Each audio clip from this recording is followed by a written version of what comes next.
할렐루야. 감사합니다. 축복합니다. 그동안 기도해 주시고 사랑해 주신 덕분에 저희 가정은 선교지에서 하나씩 뿌리를 내려가고 있습니다. 그동안 해주신 사랑에 감사해서 저도 여기 가져온 게 있습니다. 하트. 받지만 마시고 옆에 계신 앞뒤에 계신 분들께도 나눠주시기 바랍니다. 지금 처음 보시는 분이 계시더라도 사랑합니다. 환영합니다. 많이 당황스러우시죠? 괜찮아요. 다 그런 거예요. 한국 사회 안에는 여러 가지 신앙이 혼재되어 있는데 가장 대중적으로 퍼진 신앙은 바로 신이 없다는 신앙입니다. 세상 권세자들에게 이들만큼 취약하고 공략하기 좋은 집단이 없어요. 그리스도인으로 살면서 묘한 핍박을 경험하다 보면 차라리 진리를 모른 채 하고 살아가는 것이 마음 편한 것이다, 이렇게 생각하고 살아가실까봐 걱정도 돼요. 우리가 이 발을 딛고 서 있는 이 진실된 이 진리를 모른 채 하고 산다면 그것은 일은 보고 뒤는 안 닦고 사는 것과 다를 바가 없습니다. 급한 욕구만 해소하면서 사는 것이죠. 누군가가 제게 총을 딱 겨누고서는 죽기 전에 마지막 한마디만 남겨라, 그렇게 한다면 저는 하나님은 살아계시다라고 고백할 겁니다. 오늘 설교의 처음과 끝 핵심 메시지가 바로 이것입니다. 하나님의 살아계심을 선명하게 모르는 것이 이 시대의 비극입니다. 그러나 분명한 것은 논리적으로나 역사적으로나 정서적으로나 어떻게 따져봐도 하나님께서 우리 가운데 살아 역사하고 계시다는 것은 아주 분명한 진실이라는 것입니다. 그러나 실제로 정말로 누가 저한테 총을 겨눈다면 제가 무서워서 뭐 한마디나 하겠어요? 모르겠어요. 제가 20살이 돼서 신학교에 입학하고는 바로 학업을 멈추고 1년 정도 선교에 집중했던 적이 있습니다. 그동안 고등학교 다닌다고 마음껏 못했던 노방전도도 많이 하고 스터디 그룹이나 연극 활동도 하면서 문화적인 사역도 하고 또 문서 사역도 하면서 글도 썼어요. 물론 이런 전도나 선교에 관한 것이었죠. 이때 중요한 사역 중에 하나는 바로 인터넷 선교였습니다. 대화할 사람을 찾는 것은 노방전도하면서 찾는 것보다 온라인에서 찾는 게 조금 더 편하더라고요. 노방전도를 마치고 집에 오면은 저는 이제 인터넷을 켜고서 기독교에 관한 질문을 남기는 사람들을 찾아다녔어요. 저는 그들에게 댓글을 달았고 쪽지를 보냈고 어떤 경우에는 이메일도 주고받으면서 대화를 했습니다. 생각보다 다양한 사람들이 만날 수 있었어요. 오늘 이 설교 가운데 그런 다양한 그런 대화 가운데 핵심, 그 공통됐던 핵심을 꼭 나누고자 합니다. 요즘은 사람들이 그냥 막 교회를 오지 않습니다. 내가 그곳을 가고 싶은 분명한 이유와 의미 그리고 가치 등을 담은 어떤 그런 문화 그리고 유익한 교류가 있어야 됩니다. 사람들이 그리고 정말 궁금해하는 것은 하나님이 정말 살아계시냐는 거예요. 이 답을 어떻게 알리고 전달하느냐가 앞으로의 관건입니다. 여기서 짚고 넘어갈 아주 중요한 사실은 여러분들이 지금 이 예배 공간에 들어와 계시다는 것은 이미 하나님께서 여러분 가운데 특별한 섭리로 이곳에 인도하셨다는 것입니다. 하나님의 사랑이 없이는 결단코 이 자리에 애초에 들어오실 수가 없습니다. 제가 하나님께서 우리 교회의 이름 하나를 더 주신 이유가 뭔지 한번 생각해 봤어요. 고민은 길지 않았습니다. 선한 이웃 의리교회, 그리고 이 선한 이웃인 교회, 그리고 하나님과의 의리를 지킨 교회, 서로 간의 의리를 지킨 교회죠. 감동이 딱 오더라고요. 이 감동을 받고 나니까 주보에서나 홈페이지에서 이제 교회 이름을 읽을 때마다 의리교회로 읽게 되더라고요. 가만 보니까 또 우리 교회는 엄청난 문화력을 가지고 있어요. 문화력이란 무엇입니까? 좋은 것을 지속하는 힘입니다. 정의 있고 올바른 것을 지속하는 힘이에요. 제가 선교지에서 주일만 되면 뭘 기다리냐면 유튜브에 올라오는 성가대 영상들. 오늘도 정말 아름다운 찬양으로 예배 풍성하게 해주셔서 너무 감사드립니다. 그리고 또 설교 영상들 올라오면은 너무 반갑고 좋아요. 또 지난 4월 콘서트 영상 올라오고 들으면서 클래스가 와 정말 감탄했습니다. 저희 교회 계신 분들 클래스가 장난이 아니거든요. 오늘 예배 들어오실 때 사실은 다들 그 콘서트 티켓을 끊고 오셔야 돼요. 왜냐하면은 우리 찬양팀 인도하시는 정성진 집사님도 그 웬만한 오디션 통과하셨던 굉장한 보컬리스트고요. 그리고 또 그 피아노 반주하시는 박솔주 집사님도 그러시고 또 이동훈 집사님 41마디 한번 볼게요. 너무 훌륭하세요. 근데 정말 훌륭하시기 때문에 제가 이 말씀 왜 드리냐면 다들 찬양팀 성가대 하시라고 말씀드리는 겁니다. 오늘 말씀 본문이 욥기입니다. 구약 성경 가운데에 욥기, 시편, 잠언, 전도서, 아가 이 5권의 성경 말씀을 두고서 시가서라고 분류합니다. 시가 뭔가를 찬양했다는 건데요. 이 시가서에 통일되는 한 가지 큰 주제가 있습니다. 그것은 바로 여호와를 경외하는 것이 지식의 근본, 지혜의 근본이라는 것입니다. 욥이라는 사람은 인생들이 당할 수 있는 가장 비극적인 인생을 살았던 대표적인 인물입니다. 그리고 솔로몬이라는 사람은 인생이 경험할 수 있는 모든 가장 황홀한 경험은 다 해봤던 사람입니다. 그리고 다윗은 유대인들이 가장 존경하는 전설적인 왕입니다. 하나님께서는 이 인물들을 통해서 한 가지 증거하고자 하셨는데 그것은 바로 여호와를 경외하는 것이 지식의 근본이라는 것입니다. 여호와를 높이고 두려워하는 것이 모든 지식과 지혜의 출발점이라는 것입니다. 이 여호와라는 말은 하나님께서 스스로를 소개하셨을 때 쓰신 이름입니다. I am who I am. 그 뜻은 스스로 존재하는 자라는 의미입니다. 저희가 만약에 신은 없다, 신은 없어 이렇게 말하면은 그 사람은 신보다 대단한 사람이라고 스스로를 간주하는 겁니다. 신이라는 말에 스스로 존재하는 자라는 말을 넣으면 스스로 존재하는 자는 없다. 말이 안 되죠. 아예 성립이 불가능한 문장입니다. 신이 없다는 말은. 그런 것들을 판단할 능력도 사람에게는 없죠. 이 하나님께서 물론 제가 지금 말씀드렸던 가벼운 논리만으로 제가 하나님의 살아계심을 입증하려는 것은 아닙니다. 하나님의 살아계심은 오직 하나님의 임재하심으로만 입증이 됩니다. 하나님께서 욥, 다윗, 솔로몬의 인생 가운데 스스로를 나타내셨습니다. 그 3명은 각자 너무나도 다른 인생을 살았는데 그렇지만 하나의 통일성, 그것이 바로 우리 선한 이웃 의리교회처럼 여호와를 경외하는 자들이었다는 것입니다. 이 시간 좀 더 주목하고 싶은 것이 바로 욥의 인생입니다. 욥은 하나님께서 자랑하는 인물이었습니다.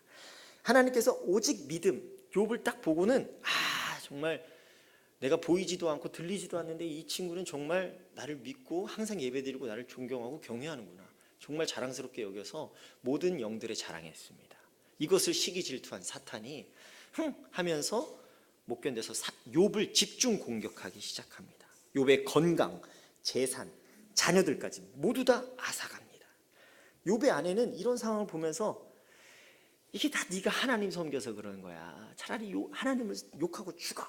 이렇게 저주까지 퍼붓습니다. 욥은 그 하나님의 은혜와 그 보호 아래 있었음에도 절망을 느낍니다. 욥기 1장을 읽다 보면 잘못 오해하게 될 수도 있는데 왜 하나님께서는 욥의 자녀들이나 건강, 재산들을 사탄이 앗아가도록 방치하셨을까? 이런 질문할 수 있습니다. 저도 어린 나이에 사랑하는 둘째 누나와 사별했을 때에 하나님께서는 왜 하나님께 헌신한 우리 가정을 이렇게 고통스럽게 하셨을까? 이런 식의 질문을 던진 적이 있습니다. 왜 나는 남들보다 더 고생하는 인생을 살고 있을까? 이런 질문이 혹시 생기신다면 그것은 바로 당신이 정금이라서 그렇습니다. 나의 가는 길을 오직 그가 아시나니 그가 나를 단련하신 후에는 내가 정금같이 나오리라. 정금은 더 뜨거운 물을 지나야 정금이 됩니다. 욥은 이 사실을 알고 있었습니다. 알고 있었음에도 절망에 빠집니다. 실제로 욥기 1장에서 37장까지는 인간이 말할 수 있는 최고의 지혜들이 집약되어 있습니다. 욥기 1장을 보면은 주시니도 여호와시요 거두시니도 여호와시니 여호와 이름이 찬송을 받을지어다. 이런 신앙 고백을 하는데 이 신앙 고백이 언제 나왔냐면 자신의 재산과 자녀들을 다 날라갔을 때 모두 앗아가는 모수 아사가서 무너졌을 때 그때 했던 고백입니다. 이렇게 신앙이 좋은 욥이지만 또 욥의 친구들은 어떻습니까? 정말 똑똑하고 매너 있고 사랑이 많은 친구들이었습니다. 욥을 딱 오니까 사람이 너무 피폐하니까 7일 동안 밤낮 금식하면서 욥의 곁을 지켰습니다. 진정한 친구들이죠. 그런데 그런 친구들에게 둘러싸여 있더라도 욥은 그 비관에 휩싸이고 불평이 터지기 시작합니다. 욥기 3장부터 그렇습니다. 충분히 그럴 만하죠.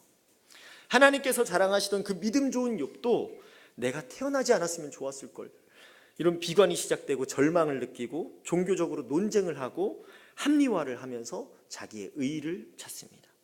욥의 불평이 터진 이후로 욥의 친구들도 한마디씩 욥에게 보태기 시작합니다. 위로한답시고 저희가 잘 알고 있는 그 네 시작은 미약하였으나 네 나중은 심히 창대하리라. 정말 좋은 말이지 않습니까? 그러나 이런 긍정적이고 낙관적이며 적극적인 사고방식에도 불구하고 그런 사고방식만으로는 욥을 참된 위로를 할 수가 없었던 것입니다. 욥은 고난의 때에도 하나님을 구주로 고백했지만 하나님을 단지 자신의 생각과 그 경험 안에서만 하나님으로 여겼던 부분이 실수였습니다. 그것은 하나님을 대면했을 때 욥의 고백을 보면 알 수 있습니다. 욥기 42장 5절을 보니까 내가 주께 대하여 귀로 듣기만 하였사오나 이제는 눈으로 주를 배움나이다. 여태까지 내가 알고 있던 하나님이 하나님으로 알고 있었던 게 아니라는 걸 고백한 겁니다. 인간은 이미 자신에게 충만하고 이미 거하시는 하나님의 그 은혜와 보호하심을 보지 못할 때부터 변명이 시작되고 합리화가 시작이 됩니다. 그리고 그 만족과 그 갈증은 끝이 없고 절대로 채워지지 않습니다. 굉장히 지혜롭게 보이도록 무수하게 자신을 포장하면서 수많은 합리화와 변명들을 시작합니다. 하나님이 자랑하셨던 그 욥도 그랬습니다. 여러 가지 생각들, 나름 일리 있는 입장들, 그리고 공감되는 마음들, 그런 것들을 다 가지고 있었지만 욥과 욥의 친구들은 서로의 생각을 주고받으면서 38장이 되어서야 이 욥의 친구들이 서로 주고받는 그 입장들을 들으면서 하나님께서 38장이 돼서야 한마디를 하십니다. 폭풍 가운데 여호와께서 나타나셨습니다. 그것이 바로 오늘 본문 말씀입니다. 내가 땅에 기초를 놓을 때에 네가 어디 있었느냐. 1장에서 37장까지 욥은 자신이 태어나지 않았더라면 좋았을 것이라고 울부짖기도 하고 자신을 사랑하는 친구들과 논쟁도 하고 하나님을 고백하면서도 어떤 채워지지 않는 갈증과 슬픔을 갖고 있었습니다. 그러나 하나님을 직면한 그 순간 욥은 잠잠해졌습니다. 욥기 42장을 보니 나는 깨닫지도 못한 일을 말하였고 스스로 알 수도 없고 헤아리기도 어려운 일을 말하였나이다. 그러므로 내가 스스로 거둬들이고 티끌과 제 가운데에서 회개하나이다. 욥기서의 결말이 이렇습니다. 살아계신 하나님을 대면하고서 욥은 말하는 것을 멈추고 친구들을 위하여서 기도하기 시작했고 여호와께서는 그를 계속해서 보호하시며 복을 주셨습니다. 그리고 욥은 주어진 인생을 잠잠하게 살아갑니다. 욥기 42장 10절의 말씀을 한번 같이 보시면 욥이 그의 친구들을 위하여 기도할 때 여호와께서 욥의 곤경을 돌이키셨다 했어요. 모든 경우에 합당하신 하나님께서는 처음부터 끝까지 욥의 생명을 보호하시죠. 아주 큰 은혜입니다. 우리가 지금 욥과 다르게 우리의 건강, 재산, 자녀 이런 모든 생명이 보호되고 있다는 그 사실은 정말 하나님의 큰 도우심이자 은혜입니다. 우리에게 살다 보면 때로 이해할 수 없는 상실과 고난이 찾아오는데 그때 우리는 방황할 것이 아니라 당신을 위로하시기 위해서 그리고 당신이 처한 그 죽음의 문제를 해결하시기 위해서 영원하신 그리스도께서 대신 죽으시고 죗값을 치르셨다는 사실을 기억해야 할 것입니다. 욥에게 합당하셨던 하나님께서는 우리에게도 합당하십니다. 끝까지 보호하실 것이고 그분의 의롭고 선하신 뜻을 우리 가운데 이루어 가실 것입니다. 그리고 우리를 일관되게 사랑하십니다. 우리가 생명 가운데 있는 한 하나님에 대한 신뢰와 의리를 저버려서는 안 됩니다. 여러분 0에서 1까지 그 사이에 숫자가 몇 개 있는지 아십니까? 0에서 1까지 그 사이에 숫자만큼 징검돌이 있다고 하면은 0에서 출발해서 1에 도착할 수 있을까요? 도착할 수 없습니다.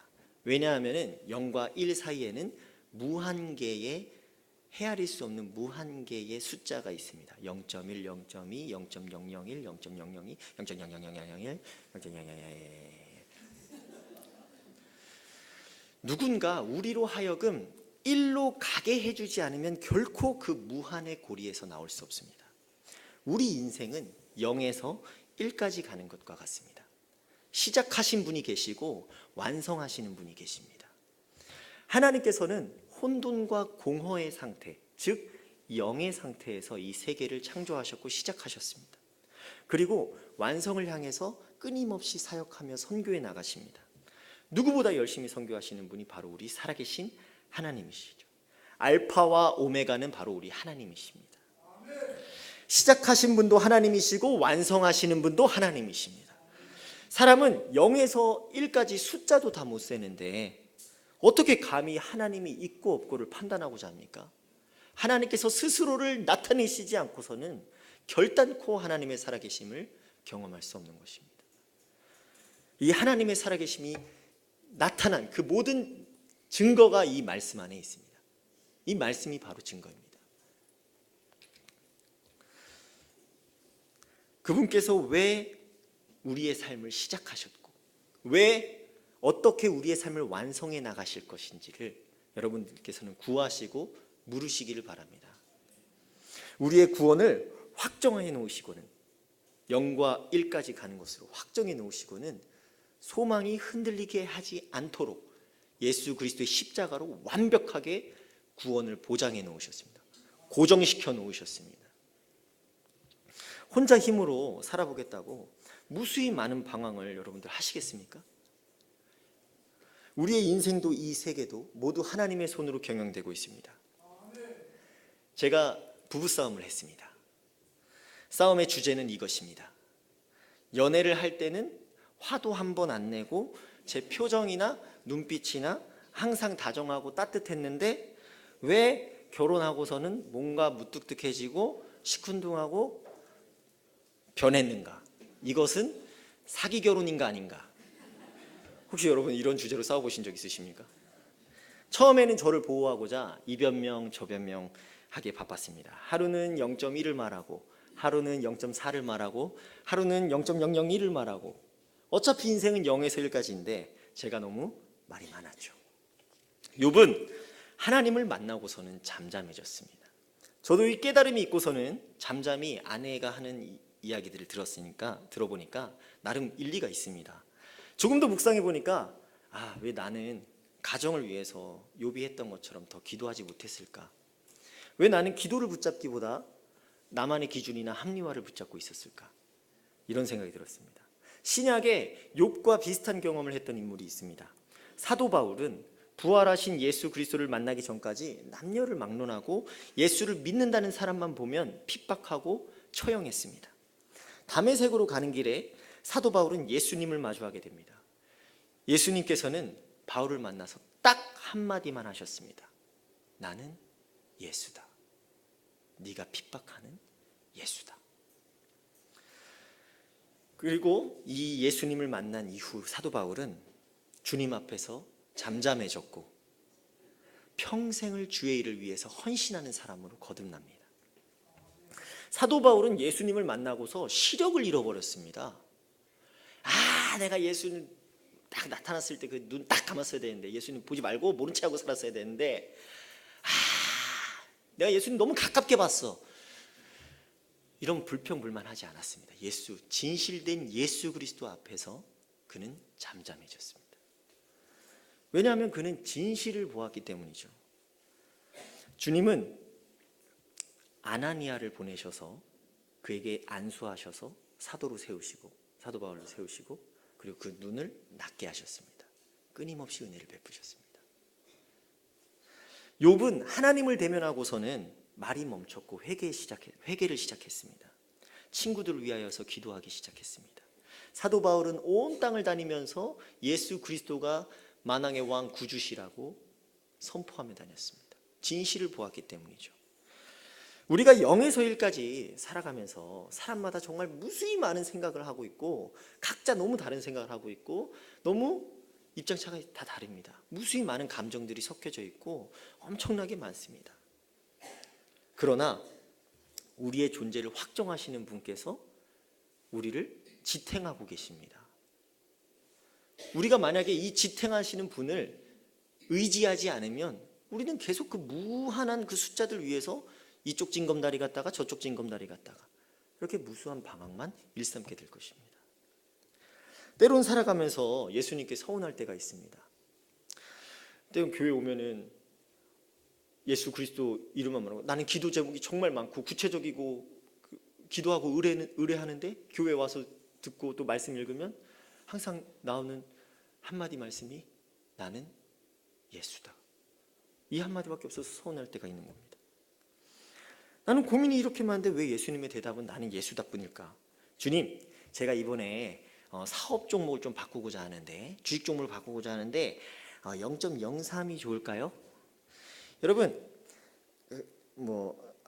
자녀가 막 말을 안 듣습니다. 주님, 이 자녀가 말을 안 듣는데 제가 이 자녀한테 0.0001을 처방할까요? 아니면 0.0003, 한 0.00한7 정도 이렇게 하면 될까요? 잘못되는 거 아니겠죠? 어떡하죠? 주님, 전 0.2를 원했는데 왜 저한테 0.4를 주셨습니까?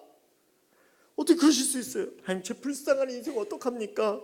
제 인생에 남은 게 고작 0.000001밖에 없습니다. 하나님. 잠잠히 듣고 계시다가 주님께서 말씀하십니다. 나는 예수다. 내가 너를 안다. 내가 땅에 기초를 놓을 때에 너는 어디 있었느냐? 예수께서 이 땅에 오셨을 때 놀고 가셨습니까? 아닙니다. 사랑하셨습니다. 영혼 가운데 거하시던 그리스도 예수께서 이 땅에 오셔서 하신 것은 사랑입니다. 우리를 구원하시고 구원을 확정하시기 위한 사역을 하셨습니다. 사랑이 무엇입니까? 고린도전서 13장이 선포합니다. 모든 것을 참으며 모든 것을 믿으며 모든 것을 바라며 모든 것을 견디느니라. 이것을 모두 다 감당하셨죠. 영원하신 그리스도라고 할 때에 영원성을 단지 시간의 연속이라고 생각하시는 분들이 있어서 설명을 조금 보태겠습니다. 영원함이라는 것은 이렇게 시작도 없고 끝도 없는 그 하나님의 속성 그 자체입니다. 단지 일직선으로 연속되는 그냥 시간의 연속이 아닙니다. 모든 충만함을 일컫습니다. 하나님께서 거하시는 모든 충만함을 영원함이라고 말합니다. 그러다가 삼위일체 하나님께서 그 사랑을 실천하시고자 사람을 만들기 원하셨는데 그러면 질서 있는 공간이 필요한 거예요. 그래서 시간을 시작하셨습니다. 그리고 공간을 시작하셨죠. 그렇게 해서 이 영원 가운데 여기에 시공간을 만드셨어요. 그리고 이 안에 사람을 두셨어요. 이 시공간은 이 영원 가운데 있습니다. 이 영혼 가운데 있기 때문에 영혼 가운데 어디에든 하나님이 계시기 때문에 저희가 이 시공간 안에서 우리 눈으로 어디를 바라보더라도 어디 무슨 얘기를 듣더라도 하나님이 계시는 겁니다. 하나님이 들리는 겁니다. 이 영혼성을 이해했다면 그것이 보이고 들리는 것입니다. 아무리 낡고 작고 초라한 차를 보더라도 그 안에 예수님이 타고 계시다는 것을 아는 것입니다. 아무리 작은 사람을 보더라도 아무리 초라한 사람을 보더라도 내가 보고 있는 그 사람 안에 예수님이 계시다는 것을 아는 것이 영원함을 이해하는 것입니다. 우리가 살면서 욕과 같은 상황에 처해가지고 마음의 여유를 잃고 불안함에 빠져 있을 때가 평안함을 잃어버릴 때가 있습니다. 그때도 예수께서는 함께하고 계십니다. 그것을 알고 느끼는 것이 영원성을 이해한 것입니다. 여러분, 지금 바라보는 곳에 예수님이 계십니까? 옆을 한번 바라보십시오. 예수님이 그 안에 타고 계신 것이 보이십니까? 존귀합니다. 여러분, 하나님의 임재를 지금 경험하시기 바랍니다. 그리고 돌아가시는 길에 꼭 사랑하시기 바랍니다. 딸에게 전화하세요. 딸, 밥 먹었어? 보고 싶다. 많이 사랑해. 그때 서운하게 한 거 아빠가 많이 미안해. 아빠가 용기가 부족했어. 아빠가 조급했어. 아빠가 어떻게 하는 게 좋을까?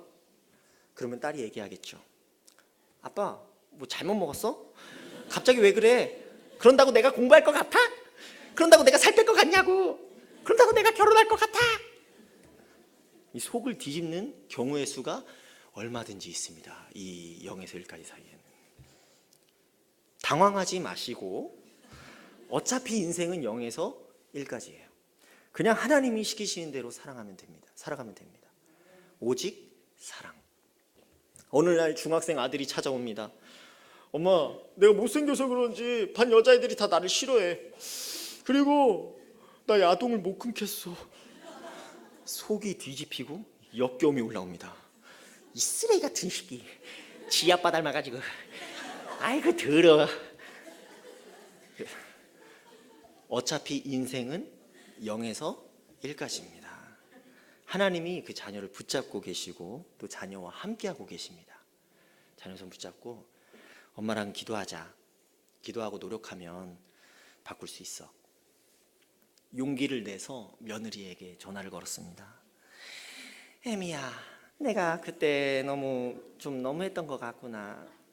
내가 괜한 자존심 때문에 늦게 말하는 것 같아서 더 미안하다. 그러자 며느리가 말합니다. 어머니, 그러니까 제 말이 맞았죠? 어머니는 그냥 제가 하시는 대로 따라오기만 하시면 돼요. 속이 뒤집히고 열불이 나기 시작합니다. 되새깁니다. 어차피 인생은 0에서 1까지. 하나님께서 만지실 것이고 또 하나님께서 일하실 것을 믿고 우리는 따라가면 됩니다. 하나님께서 분명히 지혜를 주실 거예요. 다들 잘 아시다시피 하나님께서는 이 뒤집개를 가지고 계십니다. 네, 저희가 살다 보면 예상하지 못하게 내 인생이 뒤집히는 경우가 생겨요. 갑자기 하나님, 어떻게 제 인생 이렇게 뒤집어 놓으실 수가 있어요? 제가 얼마나 노력했는데. 원망합니다. 불안에 휩싸입니다. 절망에 들어가죠. 그리고서는 그 절망 가운데서 같은 뜻의 말을, 여러 가지 말을 그냥 말끝만 조금 다르게 해서 계속 반복합니다. 아유, 이래서 있고 내가 잘못했어. 아니야, 나 괜찮아. 아니야, 내가 잘못했어. 아니야, 나 괜찮아. 난 괜찮다. 무수히 반복합니다. 그러다 그것을 바라보시던 하나님께서 말씀하시죠. 이제는 뒷면을 익혀야 돼. 그래야 완성되지. 그래야 맛을 내지. 우리가 남들보다 더 뜨거운 고난을 당했더라면 그것은 우리가 정금이기 때문입니다. 성도님들께 여쭙겠습니다. 현재 우리 여러분들께서는 욥기 1장에서 42장까지 어디에 머물러 계십니까? 우리는 하나님께서 살아계시다는 것이 분명하다는 것을 알 수가 있고 또 믿어야 할 것입니다. 하나님의 살아계심을 아는 것과 믿는 것이 하나가 되는 것이 중요합니다. 그것이 바로 지혜의 근본이고 속사람이 회복되는 시작점입니다. 욥과 그의 친구들은 누가 봐도 아주 의롭고 지혜로운 사람들이었습니다. 그러나 그들이 가졌던 가장 큰 착각은 지금껏 그들이 이해하고 경험했던 그 인생과 하나님이 전부라고 착각했던 겁니다. 그러나 전혀 그렇지 않았습니다. 그들은 하나님을 진실로 직면하기 전까지 하나님의 그 크고 깊으심에 조금도 다가가지 못했어요. 사람이 스스로 생각하는 것으로는 그 어떤 틀에서도 벗어날 수 없습니다. 벗어나면 거기가 또 틀이에요. 열심히 공부하고 인내해서 그 틀을 깨고 나면 자유할 것을 기대했는데 결코 자유해지지가 않고 나온 것이 또 다른 족쇄가 될 뿐인 것입니다.